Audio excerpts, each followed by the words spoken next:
गुरुर्ब्रह्मा गुरुर्विष्णु गुरुर्देव महेश्वर गुरुर्साक्षात् परं ब्रह्म तस्मै श्री गुरुवे नमः। तस्मै श्री गुरुवे नमः। तस्मै श्री गुरुवे नमः। चिंतन और चरित्र का समन्वय। अपने दोष दूसरों पर थोपने से कुछ काम न चलेगा। हमारी शारीरिक एवं मानसिक दुर्बलताओं के लिए दूसरे उत्तरदायी नहीं, वरन हम स्वयं ही हैं। दूसरे व्यक्तियों, परिस्थितियों एवं प्रारब्ध भोगों का भी प्रभाव होता है, पर 3/4 जीवन तो हमारे आज के दृष्टिकोण एवं कर्तव्य का ही प्रतिफल होता है। अपने को सुधारने का काम हाथ में लेकर हम अपनी शारीरिक और मानसिक परेशानियों को आसानी से हल कर सकते हैं। प्रभाव उनका नहीं पड़ता जो बकवास तो बहुत करते हैं, पर स्वयं को उस ढांचे में ढलते नहीं। जिन्होंने चिंतन और चरित्र का समन्वय अपने जीवन में क्रम में किया है, उनकी सेवा साधना सदा फलती फूलती रहती है। आत्मशक्ति पर विश्वास रखो। क्या करें, परिस्थितियां हमारे अनुकूल नहीं हैं, कोई हमारी सहायता नहीं करता, कोई मौका नहीं मिलता आदि शिकायतें निरर्थक है। अपने दोषों को दूसरों पर थोपने के लिए इस प्रकार की बातें अपनी दिल जमाई के लिए कही जाती है। लोग कभी प्रारब्ध को मानते हैं, कभी देवी देवताओं के सामने नाक रगड़ते हैं। इस सब का कारण है अपने ऊपर विश्वास का न होना। दूसरों को सुखी देखकर हम परमात्मा के न्याय पर उंगली उठाने लगते हैं, पर यह नहीं देखते कि जिस परिश्रम से इन सुखी लोगों ने अपने काम पूरे किए हैं, क्या वह हमारे अंदर है? ईश्वर किसी के साथ पक्षपात नहीं करता। उसने वह आत्मशक्ति सबको मुक्त हाथों से प्रदान की है, जिसके आधार पर वह उन्नति की जा सके।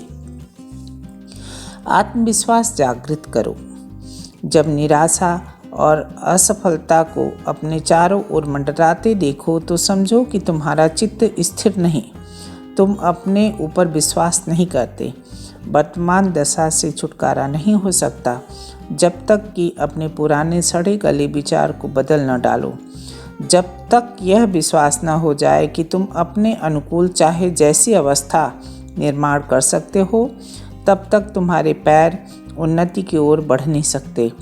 अगर आगे भी न संभालोगे तो हो सकता है कि दिव्य तेज किसी दिन बिल्कुल ही क्षीण हो जाए। यदि तुम अपनी वर्तमान अप्रिय अवस्था से छुटकारा पाना चाहते हो तो अपनी मानसिक निर्बलता को दूर भगाओ, अपने अंदर आत्मविश्वास जागृत करो। आप अपने मित्र हो और आप अपने शत्रु भी। इस बात का शोक मत करो कि मुझे बार बार असफल होना पड़ता है। परवाह मत करो, क्योंकि समय अनंत है। बार बार प्रयत्न करो और आगे की ओर कदम बढ़ाओ। निरंतर कर्तव्य करते रहो। आज नहीं तो कल तुम सफल होकर रहोगे। सहायता के लिए दूसरों के सामने मत गिड़गिड़ाओ, क्योंकि यथार्थ में भी इतनी शक्ति नहीं है जो तुम्हारी सहायता कर सके। किसी कष्ट के लिए दूसरों पर दोषारोपण मत करो, क्योंकि यथार्थ में कोई भी तुम्हें दुख नहीं पहुंचा सकता। तुम स्वयं ही अपने मित्र हो और स्वयं ही अपने शत्रु हो। जो कुछ भली बुरी स्थितियां सामने हैं, वह तुम्हारी ही पैदा की हुई है। अपना दृष्टिकोण बदल दोगे तो दूसरे ही क्षण यह भय के भूत अंतरिक्ष में तिरोहित हो जाएंगे। खिलाड़ी भावना अपनाओ। आपके विषय में, आपकी योजनाओं के विषय में, आपके उद्देश्यों के विषय में अन्य लोग जो कुछ विचार करते हैं, उस पर अधिक ध्यान देने की आवश्यकता नहीं है। अगर वे आपको कल्पनाओं के पीछे दौड़ने वाला, उन्मुक्त अथवा स्वप्न देखने वाला कहें तो उसकी परवाह मत करो। तुम अपने व्यक्तित्व पर श्रद्धा को बनाए रखो। किसी मनुष्य के कहने से, किसी आपत्ति के आने से अपने आत्मविश्वास को डगमगाने मत दो। आत्मश्रद्धा को कायम रखोगे और आगे बढ़ते रहोगे तो जल्दी या देर में संसार आपको रास्ता देगा ही। आगे भी प्रगति के प्रयास तो जारी रखें ही जाए, पर यह सब खिलाड़ी भावना से ही किया जाए। संतोष भरा जीवन जिएंगे। समझदारी और विचारशीलता का तकाजा है कि संसार चक्र के बदलते क्रम के अनुसार अपनी मन स्थिति को तैयार रखा जाए। लाभ, सुख, सफलता, प्रगति, वैभव आदि मिलने पर अहंकार को से ऐंठने की जरूरत नहीं है। कहा नहीं जा सकता कि वह स्थिति कब तक रहेगी। ऐसी दशा में रोने, चीखने, खींचने, निराश होने से शक्ति नष्ट करना व्यर्थ है। परिवर्तन के अनुरूप अपने को ढालने में, विपन्नता को सुधारने में, सोचने, हल निकालने, तालमेल बिठाने में मस्तिष्क को लगाया जाए तो यह प्रयत्न रोने और सिर धुनने की अपेक्षा ज़्यादा श्रेयस्कर होगा। बुद्धिमानी इसी में है कि जो उपलब्ध है उसका आनंद लिया जाए और संतोष भरा संतुलन बनाए रखा जाए। विचार और कार्य संतुलित करो। एक साथ बहुत सारे काम निपटाने के चक्कर में मनोयोग से कोई कार्य पूरा नहीं हो पाता। आधा अधूरा कार्य छोड़कर मन दूसरे कार्यों की ओर दौड़ने लगता है। यहीं से श्रम, समय की बर्बादी प्रारंभ होने लग जाती है तथा मन में खींच उत्पन्न होती है।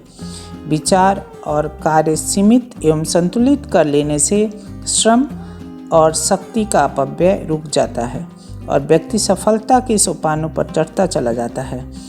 कोई भी कार्य करते समय अपने मन को उच्च भावों से और संस्कारों से ओतप्रोत रखना ही सांसारिक जीवन में सफलता का मूल मंत्र है।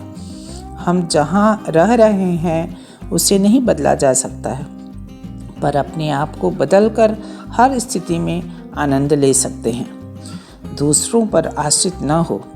दूसरों से यह अपेक्षा करना कि सभी हमारे होंगे, हमारे कहे अनुसार चलेंगे, मानसिक तनाव बने रहने का निरर्थक उलझनों में फंसे रहने का मुख्य कारण है। इससे छुटकारा पाने के लिए यह आवश्यक है कि हम चुपचाप शांतिपूर्वक अपना काम करते चलें और लोगों को अपने हिसाब से चलने दें। किसी व्यक्ति पर हावी रहने की कोशिश न करें और न ही हर किसी को खुश करने के चक्कर में अपने अमूल्य समय और शक्ति का अपव्यय ही करें। धर्म का सार तत्व। अस्त व्यस्त जीवन जीना, जल्दबाजी करना, रात दिन व्यस्त रहना, हर पल क्षण को कामकाज में ही ठूसते रहना भी मन क्षेत्र में भारी तनाव पैदा करते हैं।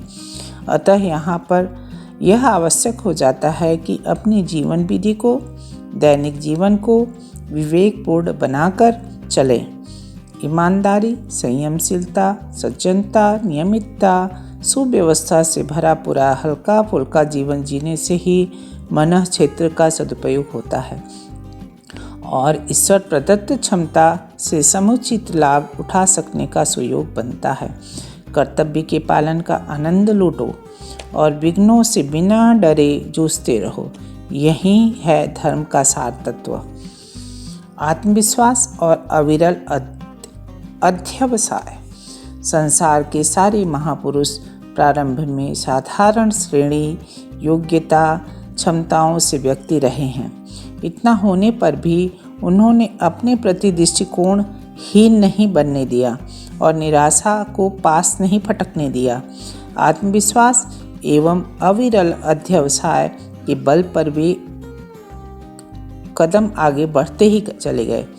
प्रतिकूल परिस्थितियों में भी वे लक्ष्य से विचलित नहीं हुए। नगण्य से साधन और अल्प योग्यता से होते हुए भी देश, धर्म, समाज और मानवता की सेवा में अपने जीवन की आहुति समर्पित कर समाज के सामने उदाहरण प्रस्तुत कर गए और कोटि कोटि जनों को दिशा प्रदान कर गए।